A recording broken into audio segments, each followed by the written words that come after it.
وہ شہر محبت،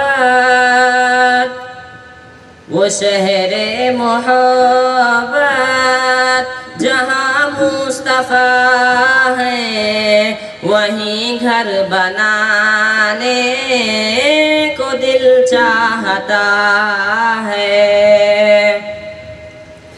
وہ شہر محبت جہاں مصطفیٰ ہے، وہیں گھر بنانے کو دل چاہتا ہے۔ وہ سونے سے کنکر، وہ چاندی سی مٹی نظر میں بسانے کو دل چاہتا ہے۔ وہ شہر محبت جہاں مصطفیٰ ہے، وہیں گھر بنانے کو دل چاہتا ہے۔ جہاد محبت کی آواز گونجے، کہا حنظلہ نے یہ دلہن سے اپنی۔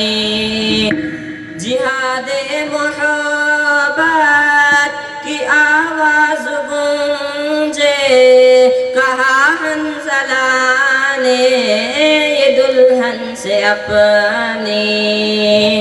اجازت اگر دو تو جام شہادت لبوں سے لگانے کو دل چاہتا ہے۔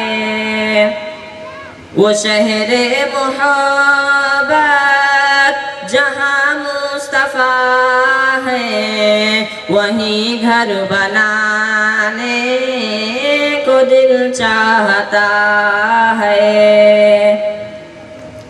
جو پوچھا نبی نے کہ کچھ گھر بھی چھوڑا، تو صدیق اکبر کے ہونٹوں پہ آیا۔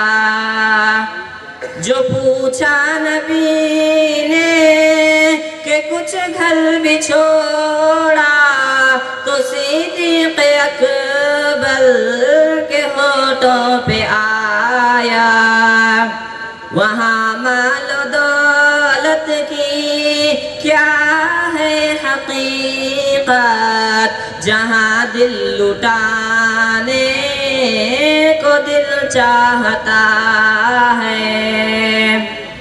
وہ شہر محبت جہاں مصطفیٰ ہے، وہیں گھر بنانے کو دل چاہتا ہے۔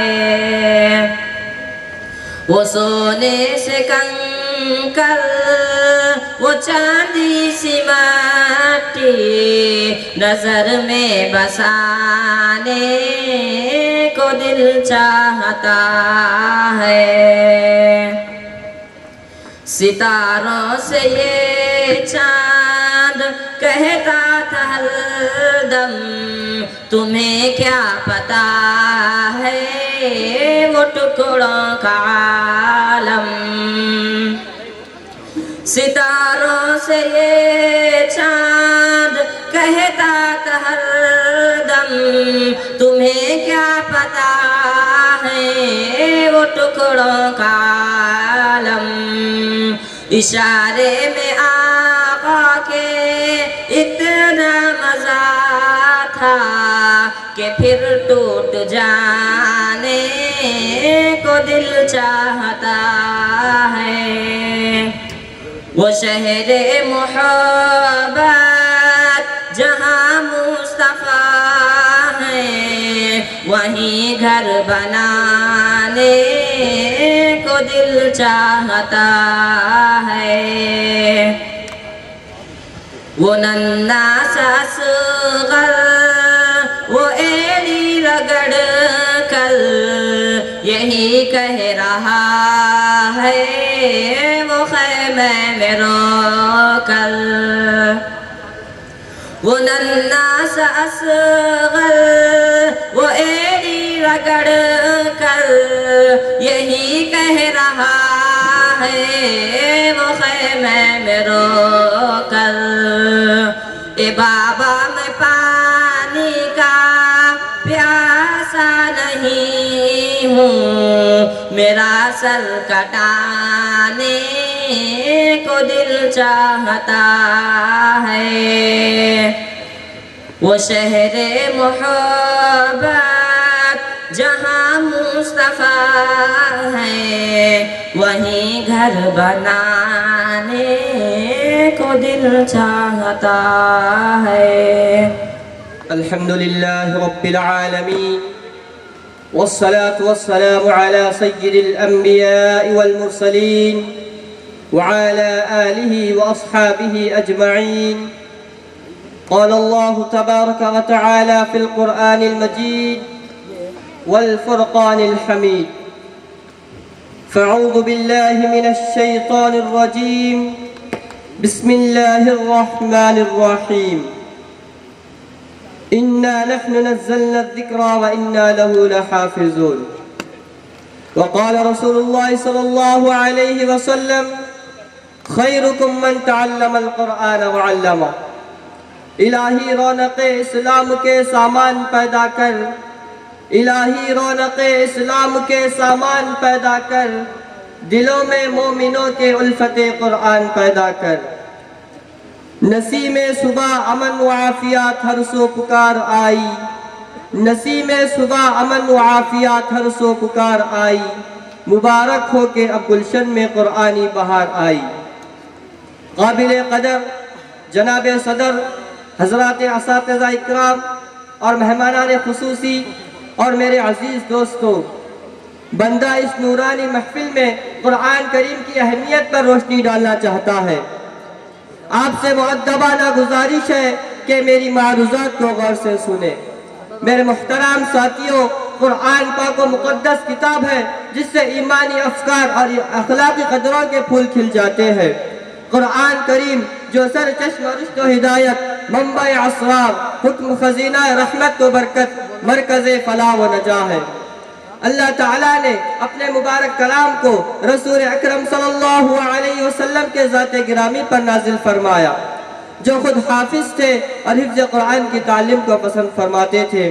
ایک موقع پر حضور اکرم صلی اللہ علیہ وسلم نے ارشاد فرمایا کہ سب سے اعلیٰ اور بہتر وہ آدمی ہے جو قرآن کو سیکھے اور سکھلائے۔